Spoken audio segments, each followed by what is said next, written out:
Doo-doo-dee. It's Nandi!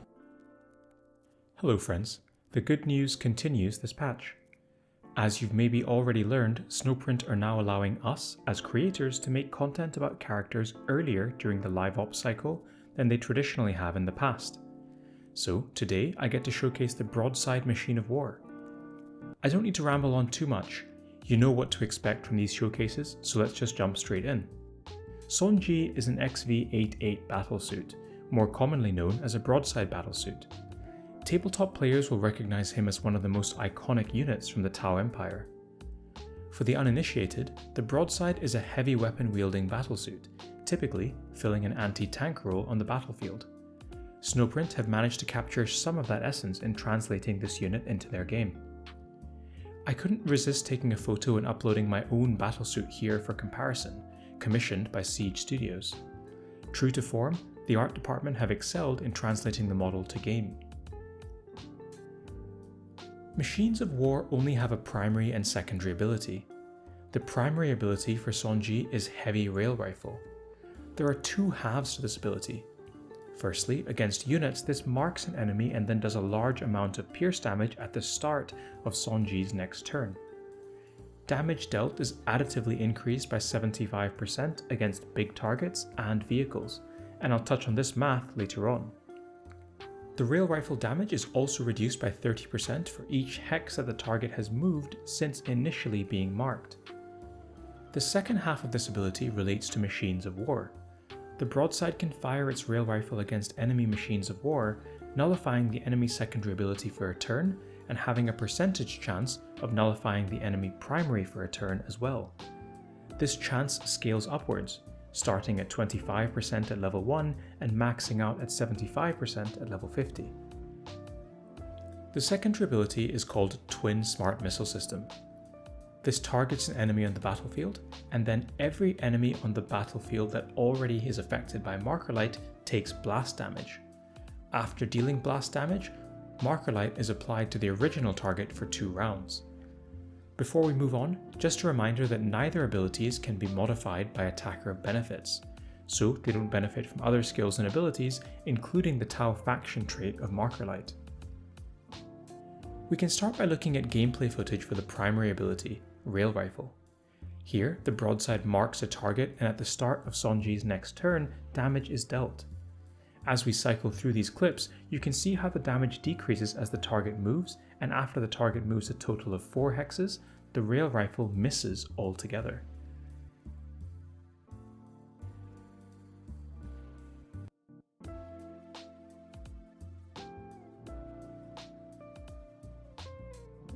In this next clip, we can look at how the secondary ability, the Twin Smart Missile System, works. Here, Dark Strider applies Marker Light to a group of enemies, and then the Broadside uses this ability on Boss Gulgort on the right side of the map. The missiles hit the orcs that were marked by Dark Strider, but Gulgort doesn't take any damage straight away because he didn't previously have Marker Light. At the end of the damage sequence, Gulgort receives the Marker Light debuff, so if I was to use the same ability on the next turn, he would also fall victim to the salvo. Let's look at some more gameplay before we get into the math. It is pretty clear that the Broadside was designed, at least in part, as an anti-vehicle and anti-machine of war unit. The most straightforward counter appears to be the Ultramarine Dreadnought, so let's see how the two interact. In this showdown, we can see that after targeting the enemy Dreadnought, there is this sort of red glowing effect. On the next turn, the Broadside fires the shot, and when we cycle back to the Dreadnought's turn, there is empty space at the bottom of the map where the Dreadnought's primary and secondary abilities should be. Now, the text on the Broadside's Heavy Rail Rifle says that the cooldowns are extended for a turn, so I'm guessing that this is a UI issue within the test build that means that the abilities aren't showing up at all. Another turn cycle goes by and the abilities return to visibility, showing that they can be used. What about if the Broadside takes aim at the Dreadnought, but the Dreadnought deploys to the battlefield before the shot can be fired? In this clip here, we can see that the shot doesn't follow the Dreadnought onto the battlefield, and no rail rifle reaches the deployed machine of war. Since the Broadside's abilities are damage based, we can crunch some numbers next. The heavy rail rifle damage at level 50 is a range between 4,986 and 5,983 for an average of 5,485. The average armor for a Diamond 3 character in this game, courtesy of Tawin, is 1,926. When we put that through the Damvar formula and acknowledge the 80% piercing type, it comes out that the pierce ratio gives you the better damage output. Following along with the math, damage times 2 hits times 0.8 to reflect the pierce ratio, and we get 8,776 damage. On screen now is a graph of every non-big target character in the game, with health along the vertical axis. The first red line is that 100% average damage output of 8,776. It's not a perfect model because it doesn't take into account traits, for example like Gravis armor, but you can see that if there is no damage reduction from the unit moving, then a max level broadside primary ability will actually one-shot most characters in the game. To give you some context of health, characters like Actus, Titus and Godswill are just above the red line, and Karn, Ulf and Lucian are just below it. The next line in yellow is the damage of 6,143. This reflects the 30% damage reduction from the rail rifle if the target has moved exactly 1 hex. This time there are far few characters that it will kill. Above the line in terms of health is Varro, Sho and Yazagor. Below it is Certus and Celestine. The next two lines, 40% and 10%, represent the damage dealt if the target has moved exactly 2 and 3 hexes respectively. Clearly the output is far less impressive, but at least the ability still does some damage. Things get a lot more impressive when we look at a graph of characters who have big targets. The population size is much smaller, with Volk at the far left with roughly 6,200 health, and Tyrant Guard on the far right with around 12,000 health. We use the same lines and color systems to show the damage, but this time the damage numbers are bloated by the 75% bonus damage for using the rail rifle against big targets. As you can see, even if the target moves 1 hex, you are still killing everything apart from the Tyrant Guard in 1 shot. If the target moves 2 hexes, you're still doing a huge amount of damage, and in the case of Volk, who only has a movement speed of 2 anyway, just about one-shotting him. The rail rifle can be used against guild bosses too, as they are all big targets, and in the case of Rogel Dorn, also a vehicle, so you can get a 150% damage boost there. The trouble I have with the rail rifle against bosses is that generally they are all very mobile, and it is difficult to pin them in place. The damage looks far less appealing against mobile targets and pales in comparison to a traditional raid meta team. I therefore don't think that raid bosses are the main goal or use of the broadside and its rail rifle. I have already acknowledged Rogel Dorn, but it is possible that the rail rifle may also be okay against the Sarek side bosses, which are stationary targets and therefore take the most damage. Just for the sake of it, let's pit the broadside against the deployed Dreadnought. You can see here how the numbers and math work out.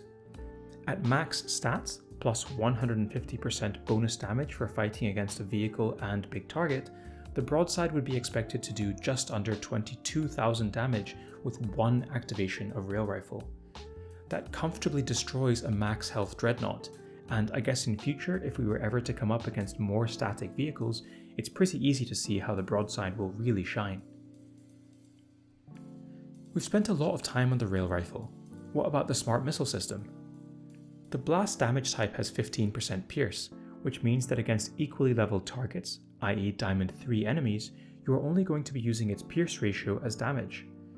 2,000 damage is 300 after Damvar, and 3 hits takes that up to 900 total damage against each target.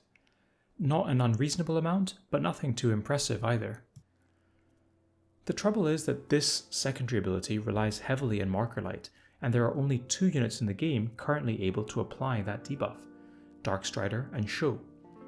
Sure, I suppose the smart missile system can potentiate itself, but it's really slow and not likely to impact the battlefield in a timely fashion without the help from the other Tau. There is a niche scenario for the smart missile system to be used against the Winged Tyrannid Prime side boss, since the blast damage will trigger the vulnerable to blast trait and give your team a little bit more damage output there. On the whole, this is still the less impressive and impactful of the Broadside's abilities.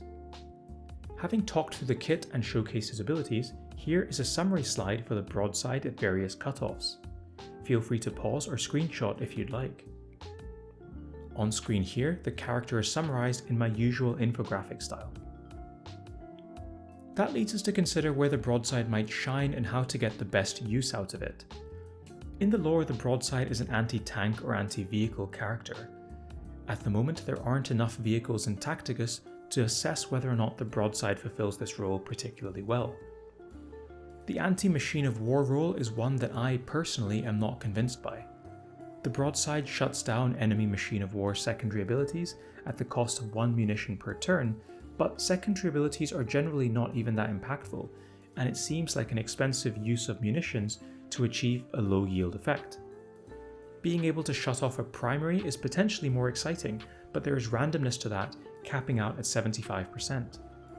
Again, using a munition every turn for a non-guaranteed chance of an effect can lead to feels bad moments, and I wouldn't recommend using the Broadside for this. The reality is that actually the Broadside appears to work best as an anti-infantry or anti-personnel machine of war.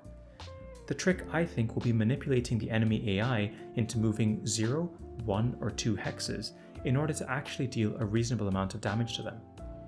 This can most easily be achieved with summons and positioning, knowing that the enemy like to take high ground hexes to attack and also like to kill summons. There are other fairly easy ways to maximize the rail rifle. Suppressing or stunning the enemy reduces their movement and makes them take more damage. But for the best results, simply combine the Broadside with a taunting unit like the Tyrant Guard, Brother Jaeger, or Snotflogger. As you can see here, the enemy AI doesn't seem to react to being targeted by the rail rifle.